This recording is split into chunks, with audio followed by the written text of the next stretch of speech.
Motivos para creer. He tenido devoción por la Santísima Virgen desde niño y cuando supe que había apariciones de la Virgen en un cerro de Peña Blanca de la Quinta Región, sentí curiosidad y fui. Esto fue el año 1983 y seguí yendo durante todos los años hasta 1988. Soy abogado y gran parte de mi ejercicio profesional me ha correspondido ser fiscal, lo que me hace ser inquisitivo y desconfiado de las apariciones.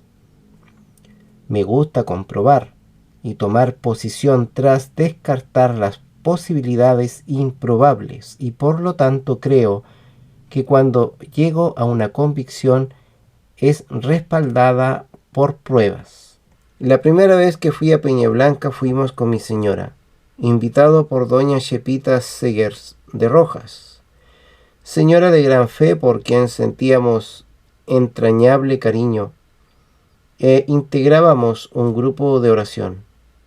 Me impresionó la fe de la gente asistente y me entusiasmé para ir en una próxima oportunidad que tocó ser la más numerosa de todas.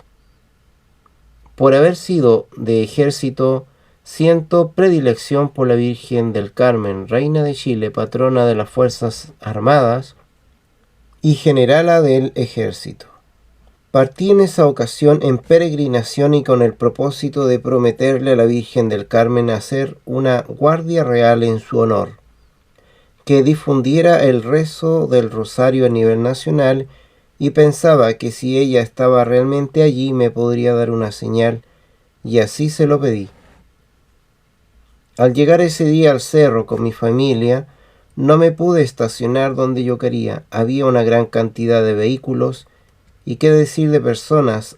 Al final terminé estacionándome al inicio de una de las subidas y al bajarme del auto me encontré con la grata sorpresa que a pocos metros estaba el padre Luis Fernando de la parroquia El Sol, al lado de una imagen de la Virgen del Carmen sobre un armado de madera para transportarla.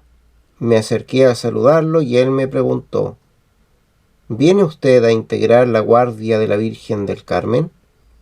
Por supuesto que sí, respondí, pensando en mi interior, en mi real propósito.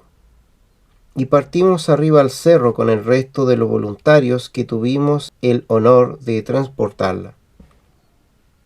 Una vez que dejamos la imagen dentro del sector de las apariciones, que estaba resguardado por una reja, nos hicieron salir a los portadores. En medio de una gran presión de la gente que estaba alrededor, se calcula que en esa oportunidad hubo más de 100.000 personas. Y pese a haber quedado con 2 de mis hijos a unos 5 o 7 metros de la reja, una multitud de personas nos separaba de la puerta de entrada. Yo pensaba en la feliz coincidencia que me hubiera tocado ser de la guardia de la Virgen del Carmen, y empezó la aparición con la consulta de Miguel Ángel. ¿Y tú quién eres? ¿Y por qué te vistes así ahora? Ah, eres la Virgen del Carmen.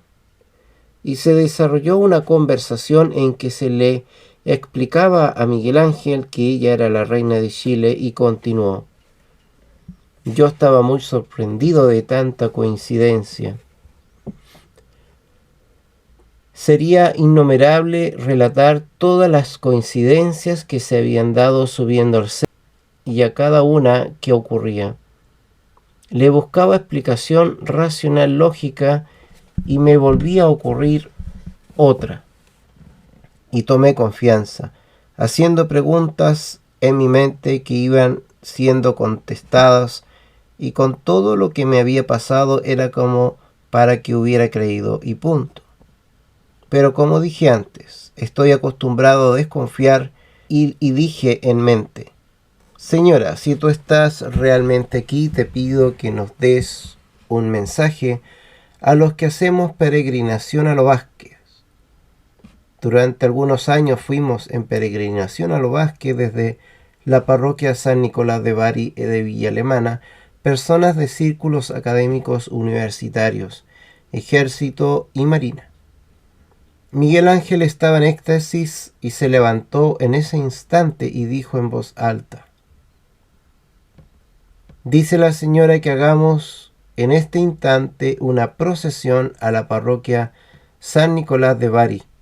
Y ahí quedé realmente asombrado. Empezamos a elegir a los que iban a portar la imagen nuevamente y dijeron por los parlantes que requerían voluntarios, que ojalá no fueran los mismos que habían subido con la imagen, y miles de hombres que estábamos subiendo el brazo para que nos llamaran. Ya cuando faltaba el último, vuelvo a insistir que entre miles la persona del micrófono apuntaba hacia donde estaba yo y repetía: «Venga usted», hasta que me atreví a preguntar si era a mí a quien llamaba. Hasta que quedó claro que así era, también me impresionó mucho y siguieron ocurriendo innumerables hechos muy significativos. El sábado siguiente fuimos con la familia al santuario de María Santísima, la Virgen de las Rosas, donde previamente a la misa se reza el rosario en procesión y se lleva una imagen de la Virgen en andas y también al Santísimo. Cuando eligieron los portadores y faltaba el último integrante, apuntaron con la mano hacia donde estaba yo.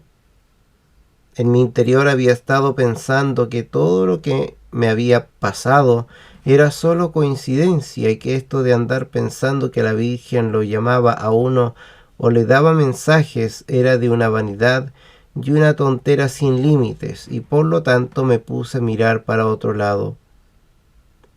Y como insistían en llamar hacia donde estaba yo, mi señora, que no sabía de mis pensamientos, me dijo: «¿Hasta cuándo se hace el leso si es a usted a quien lo están llamando?». Miré al señor que me llamaba, canoso, muy respetable, y me acerqué avergonzado y le dije: «Perdone, no sabía que usted me llamaba a mí».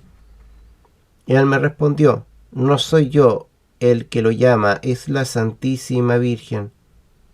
Desde este día tomé en serio las apariciones de Peña Blanca y empecé a ir a todas las veces que podía, las que fueron hartas, llevando videos para filmar las apariciones.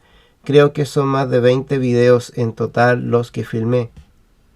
Sigo creyendo en las apariciones y también creo que hubo terceros interesados, ya fuera a aprovecharse de las apariciones o para perjudicarlas. También vi gente demasiado iluminada o exageradamente buena para ver milagros donde no los había. También dudaba de la virilidad de Miguel Ángel Poblete el Vidente por sus modales o forma de hablar, lo que me producía cierto rechazo, pero por otra parte escuché cuando se anunció el terremoto de marzo de 1985 y lo anuncié en el Ministerio de Defensa y en el Ministerio del Interior. En medio de las risas y las bromas más estruendosas que uno se puede imaginar, y así de grandes también fue la sorpresa cuando el terremoto ocurrió, y grande también fue la sorpresa para mí, porque el terremoto lo vi y no lo sentí. Me encontraba de juez en una cancha de equitación y veía cómo se espantaban los caballos, personas que se desmayaban y carreras diversas en medio de gritos durante bastante tiempo, porque el sismo fue largo, y le pregunté a un amigo que se encontraba abrazado con su señora, con cara de espanto: «¿Qué le pasa a la gente que hay tanto alboroto?». Y él me respondió: «¿Que no te das cuenta el medio temblor? Si esto tiene que ser un terremoto». Esto lo decía con los ojos desorbitados y varios garabatos. Con relación a la homosexualidad del vidente, pienso que es una persona que le ha tocado sufrir mucho, y cuando quienes me conocen se burlan de mí por creer en las apariciones de la Virgen de Peña Blanca, Siempre les respondo que es un símbolo de los tiempos y más se ha confirmado en la actualidad cuando personas pertenecientes al clero han sido denunciados por conductas realmente escandalosas. Y estos han sido personas de hogares pudientes que conocieron papá y mamá, que no tenían problemas de homosexualidad y con largos estudios de religión. Cuando la Virgen repitió un mensaje de la Salet en que decía que había sacerdotes que eran verdaderas cloacas de impurezas, ¿qué escándalo se produjo? Quizás hoy se opinaría de forma diferente. En cierta oportunidad le pedí directamente al vidente que preguntara a la Santísima Virgen por el resultado que tendrían las oraciones por la salud de Fernando González Elís y Hernán Munita Méndez. Ambos tenían cáncer. Durante la aparición el mensaje sobre los que solicitaban sanar de diferentes enfermedades y haciendo una referencia en general, decía que unos sanarían, otros morirían y no recuerdo qué más. Al término de la aparición se me acercó Miguel Ángel y me dijo que tenía una mala noticia para mis amigos, pero que no les dijera a ellos. Esto era que morirían de su enfermedad y así fue. El día anterior a la muerte de Fernando González Elís, cuando ya me retiraba después de visitarlo, su señora Perlita Urrutia de González me fue a dejar hasta la calle y cuando le dije que viajaba al día siguiente a San Carlos, me dijo que no viajara porque Fernando estaba por morir, según le había dicho el médico. Yo le repuse que no creía que fuera tan rápido y que mi viaje lo haría de todos modos. En ese momento empecé a sentir un perfume de rosas impresionante y cambié de parecer de inmediato y le dije, me quedo. No viajaré y vendré a la misa a las 5 de la tarde que habrá acá en el departamento con un sacerdote primo de Fernando. Al día siguiente, como a las 10:45 pasaba en auto por el sector e instintivamente me desvié hacia el departamento de los González Urrutia. Entré justo cuando se iniciaba la misa en el dormitorio de Fernando. El primo sacerdote había tenido que cambiar la hora de la misa por razones de fuerza mayor. Cuando terminó la misa me quedé solo con Fernando, con el sacerdote y Perlita. Le pregunté cómo se sentía. Me indicó con palabras entrecortadas y gestos. Me duele todo, me queda poco. Cuando me dijo aquello le repuse, entonces tú le presentas mis respetos al sumo gran capitán. Ambos habíamos tenido formación militar y ambos éramos de origen guaso y a raíz de los ejercicios espirituales ignacianos coincidíamos que el tema más clave era la elección de bandera o con el ejército de Cristo, que era más pobre y más sacrificado, del cual él es el sumo gran capitán, o la elección del ejército del mundo, lleno de honores y glorias terrenales. Fernando se rió y juntó ambas manos en señal de asentimiento, agregando con entusiasmo y dificultad, hecho. Y le agregué, acuérdame del otro compromiso, debes mandarme la señal de que estás bien. Y volvió a darme su conformidad. Fernando era muy devoto de la Virgen, también creía en las apariciones de Peña Blanca y rezaba diariamente los 7 dolores de la Virgen. Fernando murió más o menos a las 5 de la tarde en compañía de su señora y del historiador Héctor Herrera Cajas. Llegué minutos después. La señora me dijo que murió en medio de una profunda paz y alegría y repetía, ¡qué linda es! ¡Qué linda es! El día del funeral, que fue una misa preciosa y muy concurrida en el santuario de la Virgen de las Rosas, fuimos en autos separados con mi señora y como Fernando sería sepultado en Talca, le pasé mi auto a una prima de Fernando y anoté la dirección en mi billetera para pasarlo a retirar el lunes a la vuelta del sur. El día lunes llegué hasta la calle que me había indicado y me fue imposible doblar hacia donde yo quería. Todo de memoria porque se me había quedado la billetera en la casa con la dirección exacta. Así es que debí doblar en sentido contrario al que yo quería, y tras poco andar vimos con mi señora que estaba mi auto a la mitad de cuadra. Pero como no sabíamos el número, entré a una construcción y pedí un teléfono para llamar a mi casa, para averiguar el número exacto, ya que no tenía las llaves del auto ni los documentos.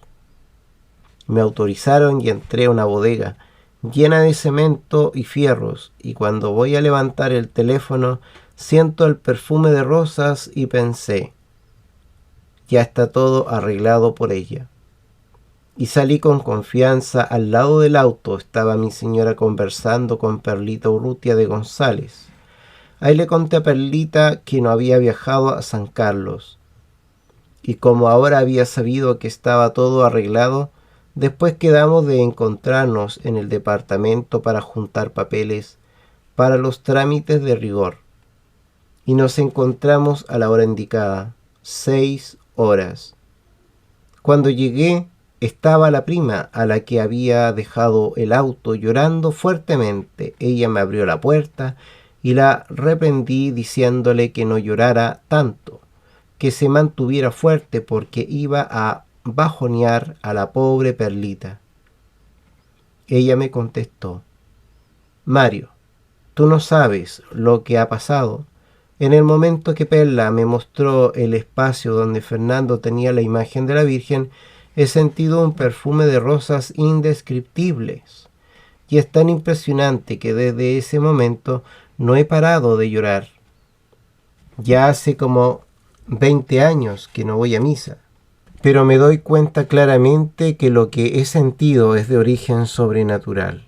Perla lloraba desconsolada, porque soy la única que no ha sentido ese perfume de rosas.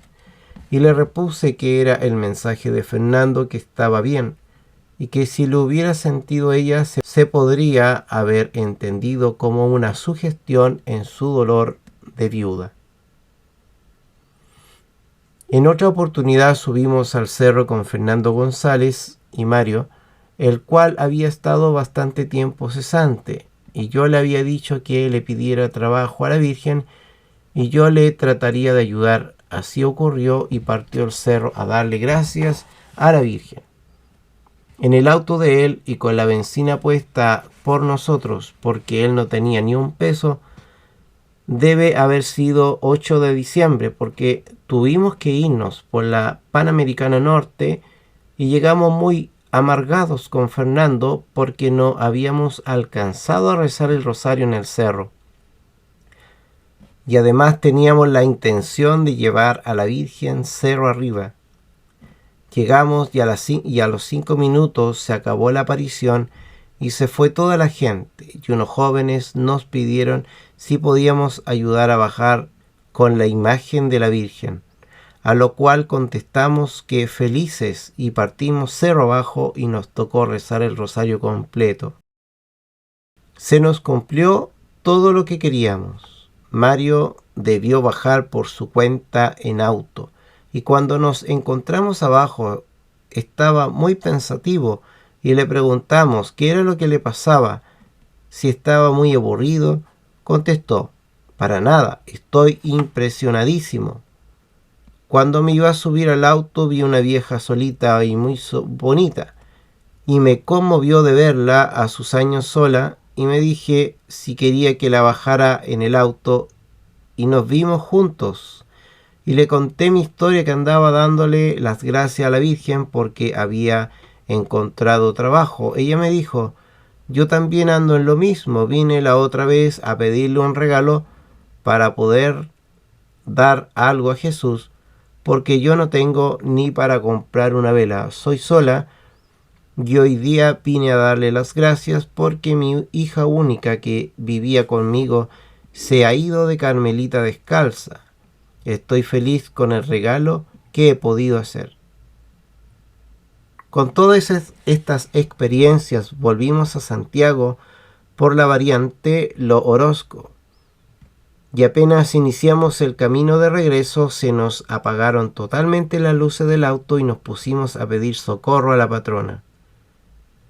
No bien habíamos empezado, paró un auto, nos preguntó por qué estábamos parados y nos propuso el buen samaritano que nos fuéramos con los autos pegados, y ellos nos alumbraban al llegar al pavimento.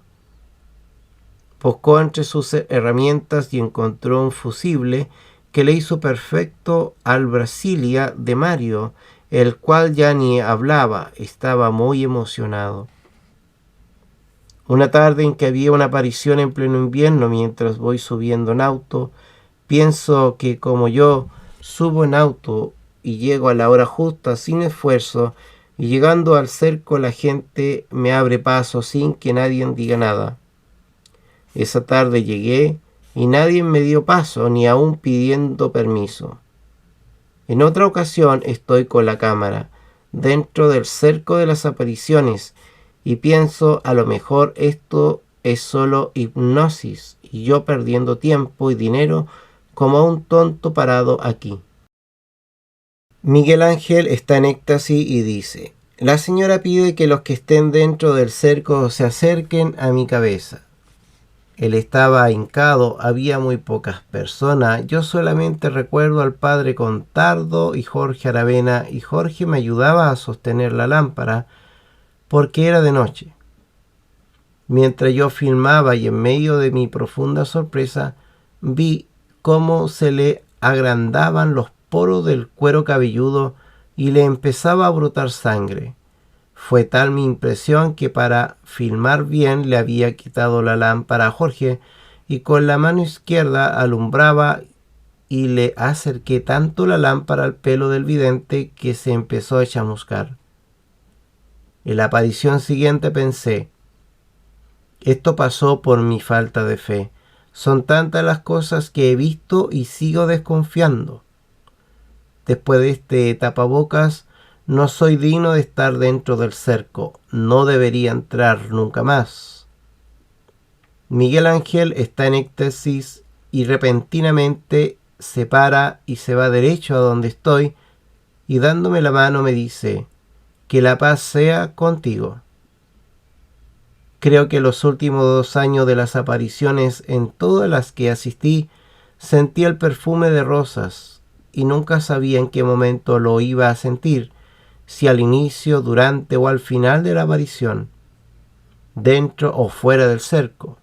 Y como me lo había dicho la prima de Fernando González, no existe un perfume hecho por mano humana que pueda ni siquiera parecerse. Hubo una declaración de los obispos criticando el uso del ictus para los creyentes en las apariciones de Peña Blanca. Incluso un alto dignatario eclesiástico habló de papelucho, y en la siguiente aparición fue el 8 de diciembre de 1985. Filmé un pez en el cielo que lo vieron todos los concurrentes y yo lo tengo en la película, con ojo, con boca, escama, cola, etc. En el mismo año 1985 hubo un atentado terrorista a mi familia en el sur. Entre otras cosas, se quemaron íntegros un supermercado y una ferretería.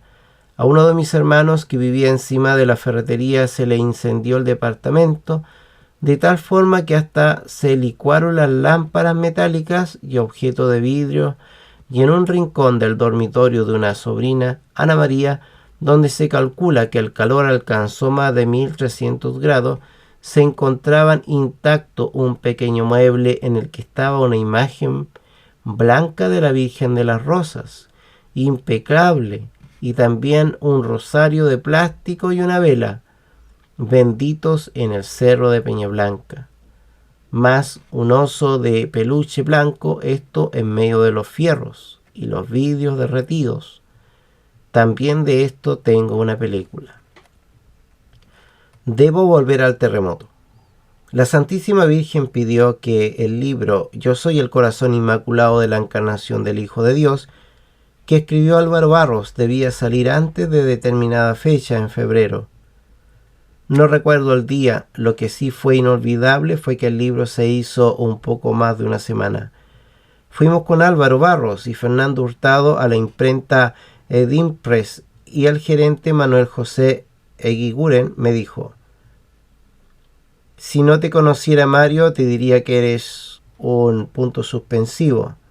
Dame una razón siquiera para intentarlo, además que esto es imposible. Entonces le dije a Álvaro que le pasara la foto que él mismo había tomado. Manuel José las miró y le preguntó muy serio a Álvaro si era verdad que él las había tomado, y éste respondió que así era, y lo decía bajo palabra y juramento. Llamaron a los dirigentes del sindicato de la imprenta y se les preguntó si era posible sacar el libro en ese plazo inaudito, y estos respondieron que solamente si se suspendían todos los demás trabajos de la imprenta y trabajando a 3 turnos día y noche. Y así se hizo. Recuerdo que había algunos que no eran creyentes y terminaron siéndolo. Sería innumerable seguir relatando tantos hechos que me llevan a creer en forma seria en las apariciones. Pero tengo mucho más motivos para creer, y por eso doy mi nombre. Mario Romero Godoy, Santiago, junio de 2003.